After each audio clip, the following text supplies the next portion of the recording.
नमस्कार। पिछली बार हमने संविधान के भाग 3 की बात की थी, यानी हमारे मौलिक अधिकारों की। पर क्या संविधान सिर्फ नागरिकों को अधिकार देता है, सरकार को कुछ नहीं कहता? बिल्कुल कहता है, और यही है संविधान का भाग 4। ये वो हिस्सा है जिन नागरिकों के हक की नहीं, बल्कि सरकार के फर्ज की, उसके धर्म की बात करता है। ये सरकार के लिए एक नैतिक कंपास है, जो देश को सही दिशा में ले जाने का रास्ता दिखाता है। तो संविधान के इन दो हिस्सों में आखिर फर्क क्या है? देखिए, बहुत सीधा साधा फर्क है। भाग 3 यानी मौलिक अधिकार हम नागरिकों के लिए एक सुरक्षा कवच की तरह हैं, जिन्हें सरकार भी हमसे छीन नहीं सकती। वहीं दूसरी तरफ भाग 4 यानी नीति निदेशक तत्व सरकार के हाथ में एक नैतिक कंपास की तरह हैं। ये वो दिशा निर्देश हैं जो सरकार को बताते हैं कि देश को कैसा बनाना है। तो एक हमें बचाता है और दूसरा सरकार को रास्ता दिखाता है। तो आज के हमारे सफर में हम इन सिद्धांतों को और करीब से जानेंगे। पहले समझेंगे कि ये नैतिक कंपास आखिर है क्या। फिर न्याय, समानता, कामगारों के हक और पर्यावरण से जुड़े निर्देशों को देखेंगे। और सबसे आखिर में अधिकारों और कर्तव्यों के बीच के इस नाजुक संतुलन को समझने की कोशिश करेंगे। चलिए, तो इस सफर की शुरुआत करते हैं और सबसे पहले ये समझते हैं कि निदेशक तत्व या डायरेक्टिव प्रिंसिपल्स असल में हैं क्या और ये इतने जरूरी क्यों हैं। तो ये राज्यों के नीति निदेशक तत्व क्या हैं? सीधी सी भाषा में ये केंद्र और राज्य सरकारों के लिए एक तरह की गाइडलाइंस हैं। मतलब जब भी सरकार कोई नया कानून बनाएगी या कोई पॉलिसी लाएगी तो उससे उम्मीद की जाती है कि वो उन सिद्धांतों को ध्यान में रखेगी। और हाँ, ये एक दिलचस्प बात है कि यह आइडिया हमने आयरलैंड के संविधान से लिया है। इन सिद्धांतों की आत्मा को समझने के लिए ये उदाहरण एकदम सटीक है। ये कोई कानूनी हुक्म नहीं है जिसे न मानने पर सजा हो जाए। नहीं, ये एक नैतिक उम्मीद है। जैसे एक डॉक्टर पिता अपने बेटे से उम्मीद करता है कि वो भी डॉक्टर बने, ठीक वैसे ही संविधान सरकार से उम्मीद करता है कि वो इन आदर्शों पर चलेगी। इस पूरे भाग की नींव 2 आर्टिकल्स पर टिकी है। आर्टिकल 36 तो बस ये बताता है कि ये निर्देश किसके लिए हैं, केंद्र सरकार, राज्य सरकारें, संसद, सबके लिए। पर असली और सबसे दिलचस्प बात आर्टिकल 37 में है।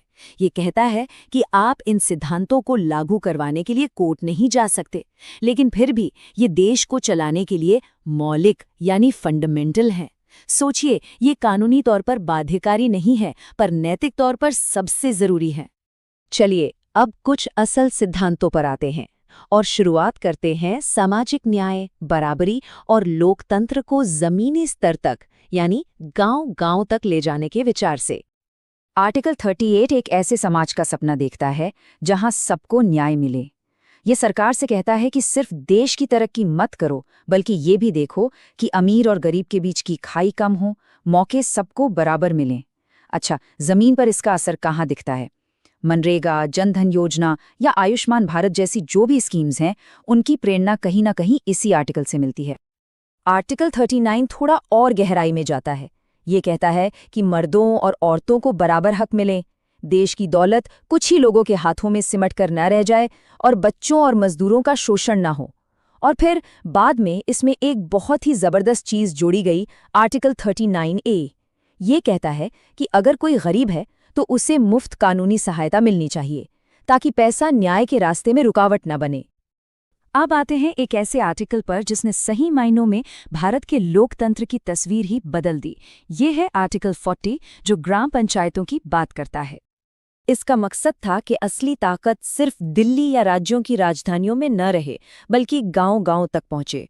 गांव के लोग अपने फैसले खुद लें, और इस सपने को हकीकत में बदला गया 1992 में 73rd संविधान संशोधन के जरिए। इसी संशोधन ने पंचायतों को संवैधानिक दर्जा दिया।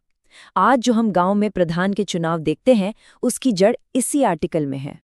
चलिए, न्याय और पंचायत की बात अब आगे बढ़ते हैं और देखते हैं कि संविधान सरकार को काम करने वालों, उनकी पढ़ाई लिखाई और उनके अधिकारों के बारे में क्या निर्देश देता है। ये आर्टिकल्स एक तरह से कामगारों के सम्मान का घोषणा पत्र हैं। इनमें काम और शिक्षा के अधिकार की बात है। ये सुनिश्चित करने की बात है कि जहां लोग काम करें वो जगह अच्छी हो, महिलाओं को मैटरनिटी लीव मिले और हर मजदूर को कम से कम इतनी मजदूरी मिले कि वो एक ठीक-ठाक जिंदगी जी सके। यहाँ तक कि ये सपना भी देखा गया कि फैक्ट्रियों और उद्योगों के मैनेजमेंट में भी मजदूरों की हिस्सेदारी हो। अब हमारा दायरा थोड़ा और बड़ा होता है। अब हम समाज, लोगों की सेहत और हमारे पर्यावरण से जुड़े हुए अहम निदेशक तत्वों को देखेंगे। आर्टिकल 44 ये एक ऐसा विषय है जिस पर हमेशा देश में बहस होती रहती है। यूनिफॉर्म सिविल कोड यानी समान नागरिक संहिता। इसका सीधा सा मतलब है कि शादी, तलाक, विरासत और गोद लेने जैसे जो पर्सनल मामले हैं, उन पर सभी नागरिकों के लिए एक ही कानून हो, चाहे वो किसी भी धर्म के हों। मशहूर शाहबानो केस के वक्त सुप्रीम कोर्ट ने भी इसकी जरूरत पर जोर दिया था। अच्छा, आर्टिकल 45 की कहानी तो बड़ी दिलचस्प है। देखिए ये कैसे वक्त के साथ बदला। शुरू में 1950 में इसका लक्ष्य था 14 साल तक के सभी बच्चों को मुफ्त शिक्षा देना। फिर 2002 में 86वां संशोधन हुआ और 6 से 14 साल की शिक्षा को मौलिक अधिकार बना दिया गया। तो जब लक्ष्य पूरा हो गया तो आर्टिकल 45 का काम भी बदल गया। आज इसका नया लक्ष्य है 6 साल से कम उम्र के बच्चों की शुरुआती देखभाल और शिक्षा सुनिश्चित करना। आर्टिकल 46 समाज के कमजोर वर्गों, खासकर SC, ST के शैक्षिक और आर्थिक हितों को बढ़ावा देने की बात करता है। जो आरक्षण की नीतियां हैं, उनकी प्रेरणा हमें कहीं ना कहीं यहीं से मिलती है। वहीं आर्टिकल 47 एक स्वस्थ समाज की बात करता है और सरकार को निर्देश देता है कि वो नशीले पेय और ड्रग्स पर रोक लगाए। बिहार और गुजरात जैसे राज्यों में जो शराबबंदी की नीतियां हैं, वो इसी आर्टिकल से प्रेरित हैं। अब हम अपने सफर के आखिरी दौर के सिद्धांतों पर पहुंच रहे हैं। ये हमारी विरासत, हमारी न्याय व्यवस्था की आज़ादी और दुनिया में भारत की भूमिका से जुड़े हुए हैं। ये अंतिम आर्टिकल्स दिखाते हैं कि हमारे संविधान निर्माताओं की सोच कितनी बड़ी और दूरदर्शी थी। इसमें खेती को आधुनिक बनाने और पर्यावरण की रक्षा करने से लेकर हमारे ऐतिहासिक स्मारकों को बचाने तक की बात है। साथ ही ये भी कहता है कि न्यायपालिका को कार्यपालिका से अलग रखा जाए ताकि न्याय स्वतंत्र रहे और भारत दुनिया में हमेशा शांति और सुरक्षा को बढ़ावा दे। तो हमने लगभग सारे जरूरी सिद्धांत देख लिए, पर एक बहुत बड़ा सवाल हमेशा उठता है। अगर कभी किसी नागरिक के मौलिक अधिकार और सरकार के निदेशक तत्वों में टकराव हो जाए, तो कौन ज्यादा महत्वपूर्ण होगा? क्या होगा तब? चलिए इस संतुलन को समझते हैं। इस सवाल का जवाब हमें सुप्रीम कोर्ट के फैसलों में मिलता है और ये जवाब भी वक्त के साथ साथ बदला है।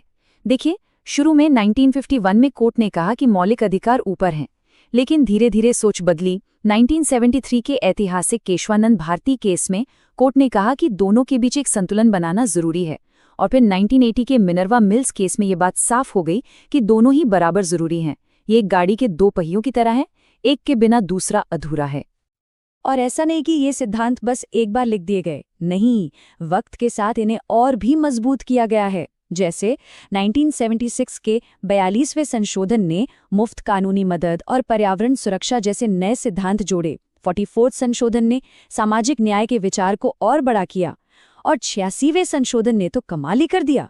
उसने शिक्षा के सिद्धांत को उठाकर सीधा मौलिक अधिकार का दर्जा दे दिया।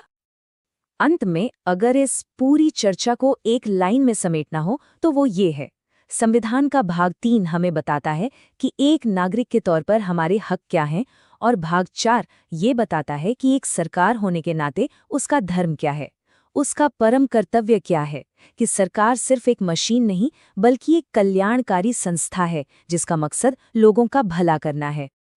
तो हमने नागरिकों के अधिकार समझ लिए और सरकार के कर्तव्य भी देख लिए, लेकिन इस पूरी संवैधानिक व्यवस्था में हमारी यानी आम नागरिकों की क्या कोई जिम्मेदारी है? हमारे क्या कर्तव्य हैं? बस यही है संविधान का भाग 4A, मौलिक कर्तव्य। इसे समझने के लिए अगली कड़ी में जरूर जुड़िएगा।